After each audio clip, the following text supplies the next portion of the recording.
Hello. আসসালামু আলাইকুম। জি, ওয়ালাইকুম আসসালাম।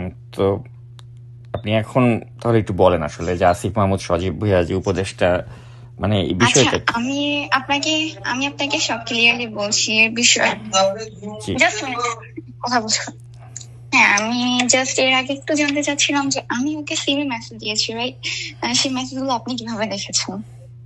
আচ্ছা, আমি তো অনুসন্ধানী সাংবাদিক, আমার কাজ হচ্ছে অনুসন্ধান করা। আপনি হয়তো আমার কোনো কাজ আগে দেখেননি, এই জন্য এই প্রশ্নটা করলেন। আমার কাজই হচ্ছে অনুসন্ধান করে বিভিন্ন বিষয় বের করা। তো আমি অনুসন্ধান করে এটা বের করেছি আর কি। এবং যেটা বের করেছি ওটাই আমি আপনাকে বলেছি, যে আমি অনুসন্ধান করে এরকম বের করেছি যে আপনি টেক্সট করেছেন যে আমাকে আনব্লক করবে না, তারপরে খুব মিস করি তোমাকে, তারপরে বেসিক্যালি কতদিন। ওর সাথে আমার একটা রিলেশন ছিল। হুম। হ্যাঁ, সো এনি হাউ যে কোনো কারণে আই ডোন্ট নো, মানে হঠাৎ করে আমাকে উইদাউট কোনো রিজনই আমাকে ব্লক করে দিয়েছে। এখন কেন ব্লক করছে সেটাও আমাকে বলে না, রিজনটাও আমাকে বলে না, আমি জানিও না যে কেন ব্লক করেছে বা আমি কি করেছি। সো মাঝে মাঝে মানে যখন ওকে মনে পড়ে তো আমি ওকে মেসেজ দিই, দ্যাটস ইট, নাথিং এলস। তো আপনার নাম তো সায়মা, তাই না? জি। জি। তো মানে মানে কতদিনের সম্পর্ক ছিল আপনার সাথে তার? এটা অলমোস্ট প্রায় 1.5 বছর প্লাস। আচ্ছা আচ্ছা, আচ্ছা তার ভাই, মানে। আমি জি। একটা কথা বলছি। দেখেন, আপনাদের রাজনীতি সম্পর্কে আমার তেমন আইডিয়া নেই, বা যেটাই হোক না কেন, ও কোনো ঝামেলা পড়ুক বা ওর কোনো প্রবলেম হোক সেটাও আমি চাই না। আহ, হুম। ছিল রিলেশন, বাট এখন আমাদের মধ্যে কোনো রিলেশন নেই, যেহেতু ও আমার সাথে কন্ট্যাক্ট করছে না, যোগাযোগ করছে না। তো ওর মতো আছে, আমি আমার মতো আছি। আচ্ছা আচ্ছা, তার মানে ওর বিরুদ্ধে আপনার কোনো অভিযোগ নেই, তাই তো? না, আমি ওর বিরুদ্ধে কোনো অভিযোগ করতে চাচ্ছি না। আচ্ছা আচ্ছা, নাকি এটা আপনার কি মনে হয় যে সে যে সম্প্রতি চট্টগ্রামে যে বিয়ে করলো, চট্টগ্রাম ইউনিভার্সিটির একজন স্টুডেন্টকে, এটার কারণেই কি মানে আপনার সাথে সম্পর্কটা সে কন্টিনিউ করছে না বা এরকম কিছু? আসলে ও বিয়ে করেছে, আমি তো জানি না এটা। হ্যাঁ, তার মেয়ে, সে যাকে বিয়ে করেছে তার বাবার নাম হচ্ছে জনাব শহীদুল্লাহ। তিনি একজন সৌদি প্রবাসী, শাহরাস্তি এলাকার। মেয়ের মামার নাম হচ্ছে রাজ্জাক চট্টগ্রামেও বিয়ে মেম্বার। করেছে? হ্যাঁ, মামার নাম রাজ্জাক মেম্বার, শাহরাস্তি চাঁদপুর। এবং বিয়েতে 10 জনের মতো উপস্থিত ছিল।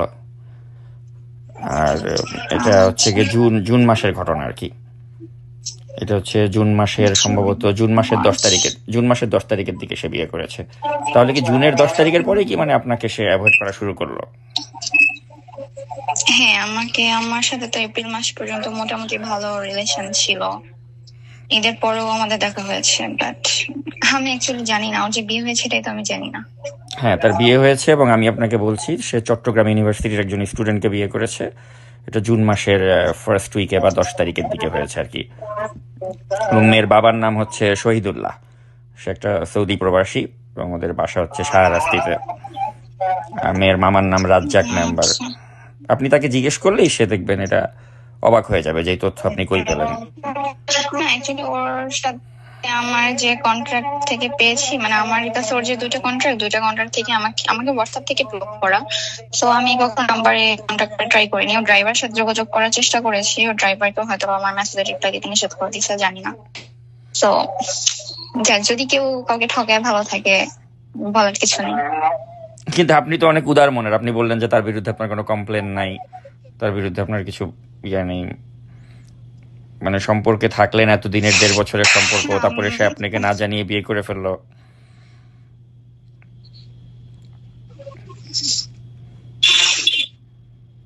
কি করার আছে এখন বলেন? আমি তো অ্যাকচুয়ালি এখন যদিও বিয়ে করে ফেলে, ইন কেস অফ বিয়ে করে ফেলে, সেক্ষেত্রে তো আমি ওর বিরুদ্ধে যে কিছু করতে পারবো না, আর আমি অ্যাকচুয়ালি করতেও চাই না ওকে প্রবলেমে ফেলে। আচ্ছা আচ্ছা। আর তার মানে কি আপনার সব নাম্বারই কি সে এখন ব্লক করে দিয়েছে? আমার সাথে ওর হোয়াটসঅ্যাপে মোস্ট অফ দ্য টাইম যোগাযোগ হতো, সো হোয়াটসঅ্যাপ নাম্বার ব্লক আছে, বাট সিম নাম্বার হয়তো ব্লক করেনি। আমি সিমে কখনো ওকে ফোন দিইনি, যোগাযোগ করার চেষ্টা করিনি ফোনে, যদি রাগ করে এই ভয়ে ফোন দিইনি। আচ্ছা আচ্ছা। তা আপনি কি চান এখন মানে এই বিষয়টা মিডিয়াতে আসুক বা কিছু, মানে আপনার কি ইচ্ছা আছে যে? না না না, সমস্যা নেই, ঝামেলায় জড়াতে হবে না। আচ্ছা, ঠিক আছে। আপনি অ্যাকচুয়ালি তাহলে আপনি আপনি খোঁজ খবর নিয়ে দেখেন, যদি আপনার মনে হয় যে আপনি প্রতারিত হয়েছেন বা এই যে সে যে আপনাকে না জানিয়ে বিয়ে করেছে, আপনি যদি চান আমি আপনার নাম পরিচয় গোপন করেই মানে ওর যে একটা এরকম খারাপ চরিত্র এটা মানুষকে তুলে ধরতে চাই, যদি আপনি আমাকে অনুমতি দেন তাহলে। আচ্ছা, আমি এই বিষয়টা একটু জানি যে আদৌ বিয়ে করেছি কিনা। আমি এই বিষয়টা জেনে আমি আপনাকে এই বিষয়ে কথা বলবো, কারণ আমারও ফ্যামিলি প্রবলেম আছে। আমার বিষয়টা যদি সামনে আসে, হয়তো আমার ফ্যামিলি সেট থেকে আমি প্রবলেমে পড়বো। এর জন্য আমি আনতে চাচ্ছি না, এটা একটা মেইন ইস্যু। দেন আমি একটু চিন্তা করে দেখি, আপনাকে জানাবো। ঠিক আছে, আপনি আমাকে যদি জানান বা আপনি যদি আমাকে অনুমতি দেন তাহলে আমি এই বিষয়টা নিয়ে আগাবো, না হলে না, কারণ এখানে আপনার একটা অনুমতির ব্যাপার আছে।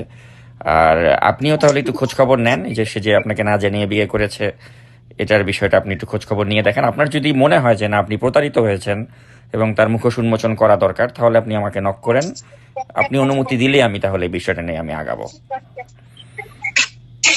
ও যে খুব বাজে একটা লোক সেটা আমি ভালো করে জানি, কিন্তু চাচ্ছি না আর কি ওর খারাপ হোক। আর সেকেন্ড তো যে আমার একটু ফ্যামিলিগত ইস্যু আছে, সো দ্যাটস ওয়াই আর কি আমি মিডিয়ার সামনে চলে আসলে আমার ফ্যামিলিগত সাইড থেকে আমি প্রবলেমে পড়বো। না কিন্তু আমি তো, আপনি নাহলে আমাকে অনুমতি দিলে আমি আপনার নাম পরিচয় সবকিছু গোপন রেখে এটা ছাড়বো, যদি আপনি আমাকে অনুমতি দেন। তাহলে অন্তত তার একটা শিক্ষা হবে, কারণ সে তো আপনাকে তো ঠকিয়ে, সে তো মজায় আছে। তো আপনি কি চান না যে তার এই মজাটা সে যেন এত এত আরামায় সে যেন সে না থাকে, সে অন্তত রিয়েলাইজ করুক যে কাউকে ঠকানোটা এটা খারাপ। আপনি অনুমতি দিলে আপনার সমস্ত পরিচয় গোপন করেই আমি ও যে এত বড় প্রতারণা করেছে এটা জনগণের সামনে তুলে ধরবো, যদি আপনি আমাকে অনুমতি দেন। আচ্ছা, আমি একটু ভেবে দেখি আপনাকে জানাবো। হ্যাঁ, ঠিক আছে, আপনি একটু আমি আপনি ভেবে দেখেন, আর আপনি একটু খোঁজ খবর নেন যে এই যে আপনাকে না বলে যে সে বিয়ে করেছে জুন মাসের দিকে, এই পুরো বিষয়টা নিয়ে আপনি পারলে তাকে এর ধরেন। জন্য মেবি আমাকে ও জুন মাসে ব্লক করে দিয়েছে উইদাউট কোনো রিজন। এপ্রিল মাস পর্যন্ত ভালোই আমাদের মধ্যে কথা হয়েছে, বাট জি, হঠাৎ তাহলে করে দেখেন জুন আমি মাসে। আপনাকে যা যা তথ্য দিলাম সবই কিন্তু মিলে গেল, আপনার ওই টেক্সট থেকে শুরু করে যা যা ইনফরমেশন দিলাম। সো তারপরেও আচ্ছা, আমি বলবো তারপরও যে আমি আপনি একটু একটু ক্রস চেক কথা বলে করেন, আপনি দেখি। একটু ক্রস চেক করেন আমার তথ্যগুলো, এবং তারপরে যদি আপনার মনে হয় যে আপনার সাথে সে একটা প্রতারণা করেছে, তাহলে আপনি আমাকে যদি অনুমতি দেন আমি আপনার নাম পরিচয় গোপন করেই করবো, যাতে অন্তত আপনাকে কেউ এটার জন্য আপনাকে যাতে কেউ দায়ী করতে না পারে, আপনার যাতে কোনো সামাজিকভাবে কোনো ঝামেলায় পড়তে না হয়, ওভাবেই আমি আপনার সুরক্ষাটা নিশ্চিত করেই আমি এটা ছাড়বো। তো আপনি একটু দেখেন তাহলে আমাকে জানান। আচ্ছা, ঠিক আছে ভাইয়া, আমি একটু ভেবে আপনাকে জানাবো, না একটু আচ্ছা, ভেবে দেখি। ঠিক আছে, ঠিক আছে, ওকে, ভালো আচ্ছা, থাকবেন তাহলে। আসসালামু আলাইকুম। হ্যাঁ, ওয়ালাইকুম আসসালাম, জি, ধন্যবাদ। আপনিও ভালো থাকবেন। জি জি, ধন্যবাদ।